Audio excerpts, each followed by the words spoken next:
بسم اللہ الرحمن الرحیم۔ اللہم صلی علی سیدنا و مولانا محمد و علی آل سیدنا و مولانا محمد و بارک وسلم۔ میرے راہ ہدایت کے ناظرین و سامعین، ہم فرمان رحمت صلی اللہ تعالی علیہ وسلم کے حوالے سے اپنے ناظرین اور سامعین کے سامنے ایک نیا سلسلہ شروع کر رہے ہیں۔ پچھلی قسط میں اس کا تعارفی پروگرام جو ہم نے جس لین و لینتھ سے چلنا ہے وہ آپ کے سامنے رکھ دیا۔ آج بخاری شریف کی پہلی حدیث مبارکہ، اس کو صوفیانہ رنگ میں ایک نئے پہلو سے دیکھنے کی کوشش کریں گے۔ پہلے میں اپنے ناظرین اور سامعین کے سامنے حدیث مبارکہ رکھتا ہوں۔ بخاری شریف کی پہلی حدیث مبارکہ ہے جس کو حضرت عمر فاروق رضی اللہ تعالیٰ عنہ روایت کرتے ہیں کہ میں نے کریم آقا صلی اللہ تعالیٰ علیہ وسلم کو فرماتے ہوئے سنا کہ آپ نے فرمایا کہ بے شک تمام اعمال کا دار و مدار نیت پر ہے، اور ہر عمل کا نتیجہ ہر انسان کو اس کی نیت کے مطابق ملے گا۔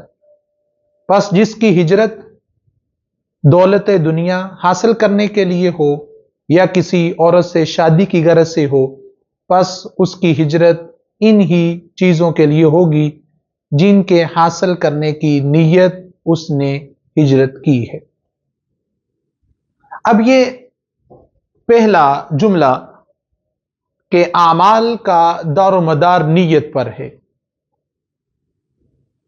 بخاری شریف کی پہلی حدیث مبارکہ اپنی جامعیت کے اعتبار سے بے حد وسعت رکھتی ہے۔ انسان سفر شریعت کا کرے، طریقت کے میدان میں سفر کرے، معرفت کا مسافر ہو یا حقیقت کا مسافر ہو، اس کی پرواز جو ہے وہ یہاں سے اس کی حدیث مبارکہ کی پہلے حصے سے شروع ہوتی ہے، یعنی یہ بنیاد ہے۔ میں نے اپنے بابا جی سرکار سے سوال کیا کہ بابا جی حضور، نیت اتنی ضروری کیوں ہے؟ اس کو اتنی اہمیت کیوں دی گئی ہے؟ اس میں ایسا کیا خاص ہے کہ جس وجہ سے اس پہ اتنا زیادہ فوکس کیا گیا کہ تمام اعمال کا دار و مدار جو ہے وہ نیت پہ رکھ دیا گیا؟ تو بابا جی سرکار نے مسکرا کے فرمایا، بیٹا، جو ہمارا دشمن ہے نفس اور شیطان، ظاہری بات ہے کہ دشمن ہمیشہ اپنے مد مقابل دشمن کے کمزور حصے پہ وار کرتا ہے، اور اس جگہ وار کرتا ہے کہ جہاں نقصان زیادہ ہو دوسرے کو۔ یہ ہم پر ہمارے آقا و مولا کی رحمت ہے، کرم ہے، شفقت ہے، مہربانی ہے، پیار ہے کہ ہمیں آگاہ کر دیا کہ جس وجہ سے خرابی پیدا ہونی ہے اس کی اصلاح کر لو۔ بابا جی سرکار نے فرمایا کہ بنیاد کو مضبوط بنا لو، کیونکہ بنیاد مضبوط ہوگی تو اس کے اوپر جتنی بھی عمارت بنے گی وہ ساری کی ساری مضبوط ہوگی۔ بابا جی سرکار نے فرمایا، بیٹا اس کو اور آسانی کے ساتھ سمجھ لو کہ اگر عمل جسم کا نام ہے تو اس کی روح نیت ہے، اور اگر عمل عمارت کا نام ہے تو اس کی بنیاد نیت ہے، اور اسی طرح عمل اگر عرض کا نام ہے تو اس کا جو جوہر ہے وہ نیت ہے۔ بڑی تعجب والی بات، اس بات کو فرمایا کہ اور اگر گہرائی میں جا کے سمجھنا ہے تو کچھ اعمال پہ گفتگو کرتے ہیں، بات بالکل کھل جائے گی، حقیقت سامنے آ جائے گی، اور آسانی کے ساتھ بات جو ہے وہ تمہارے دل میں اتر جائے گی۔ آپ نے فرمایا کہ نماز کیا ہے؟ اور سرکار نے فرمایا، مجھے بتاؤ نماز کیا ہے؟ عمل سے بات کرتے ہیں نا۔ تو میں نے عرض کی، بابا جی حضور نماز جو ہے وہ بندے کی اپنے رب سے ملاقات کا نام ہے۔ نماز بندہ مومن کی معراج ہے. نماز میں انسان اپنے رب سے ملاقات کرتا ہے، اس سے کلام کرتا ہے، اس کو معراج نصیب ہوتی ہے. تو آپ نے مسکرا کے فرمایا پھر بتاؤ کہ معراج ہو رہی ہے، ملاقات ہو رہی ہے، کلام کر رہا ہے بندہ اس سے؟ تو میں نے عرض کیا بابا جی مجھ جیسے بہت سارے ایسے ہیں کہ جو غافل ہیں. میں رکو رکو رکو، اور میں نہیں بیٹا ایسا نہیں ہے. میرے بابا جی سرکار نے فرمایا کہ وہ تو ملاقات کے لیے تیار ہے،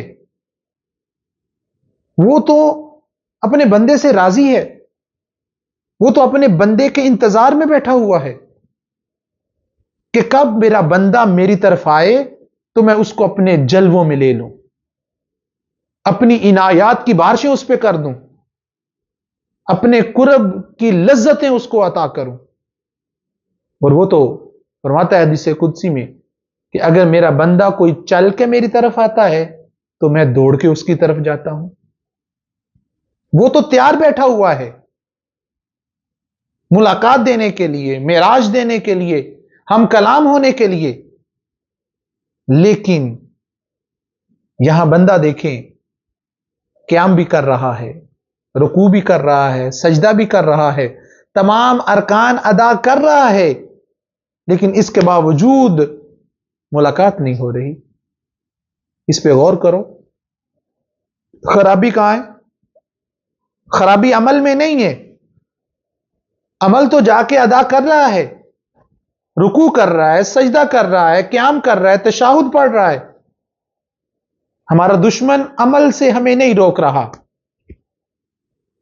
خرابی کہاں ہے؟ خرابی ہماری سوچ میں ہے، نیت میں ہے، ارادے میں ہے کہ اس کے حضور کھڑے ہو کر بھی ہم وہاں کھڑے نہیں ہوتے. جس کے حضور قیام کر رہے ہیں اس کے حضور کھڑے نہیں ہوتے. اس بات کو بابا جی سرکار نے فرمایا 30ویں پارے میں سورۃ الماعون کی آیت نمبر 4، 5 اور 6 کو دیکھو کیا ترجمہ ہے اس کا. میں نے عرض کی بابا جی حضور وہ ترجمہ کچھ یہ ہے کہ پس افسوس ہے ان نمازیوں کے لیے جو اپنی نماز کی روح سے بے خبر ہیں. وہ لوگ عبادت میں دکھلاوا کرتے ہیں. اور میں پھر دیکھو نا، اب جس کی سوچ اور نیت یہ ہوئی کہ لوگ مجھے نمازی کہیں گے، لوگ مجھے نیک سمجھیں گے، تو پھر کیا وہ نماز اس کے منہ پہ نہیں دے مارے گا؟ اور وہ منہ پہ مار رہا ہے. اگر معراج اور ملاقات نہیں ہو رہی تو مطلب وہ نماز منہ پہ مار رہا ہے. ہم اپنی خرابی کی طرف نہیں دھیان کر رہے. اب میں بیٹا غور کرو کہ بندہ عمل کر کے بھی خسارے میں ہے، گھاٹے میں ہے، مشقت برداشت کر رہا ہے، اس کی بارگاہ میں جا رہا ہے، وقت نکال رہا ہے. اب دیکھیں نا بہت سارے نمازی مسجد میں جاتے ہیں لیکن ذہنی طور پر وہ وہاں پر حاضر نہیں ہوتے. کھڑے تو سارے ہیں ایک صف میں، لیکن ان کے جتنے کام ہیں، جتنے کاروبار ہیں، وہ اتنے ذہن اس میں بٹے ہوئے ہیں. ملاقات کے لیے تو تیار ہی کوئی نہیں ہے.